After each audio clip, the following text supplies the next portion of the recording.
Evet arkadaşlar, şu an kılıf atma aşamasındayız. Kuyumuz 15-16 metre civarında oldu.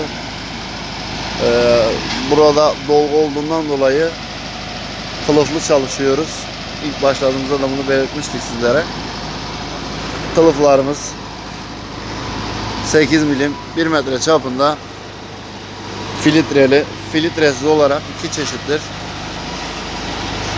Şimdi ustalarımız çalışıyor. Bu gelen tepintileri engellemek amaçlı demir kılıflarımızı atıyoruz.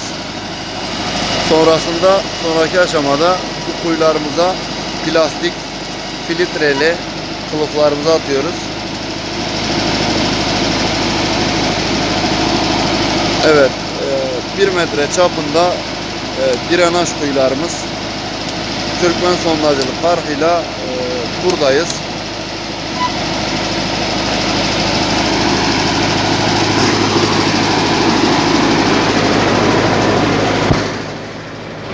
Evet arkadaşlar.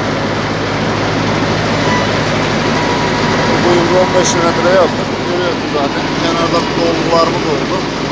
Bu dolguları engellemek amaçlı demir kılıfımızı atıyoruz.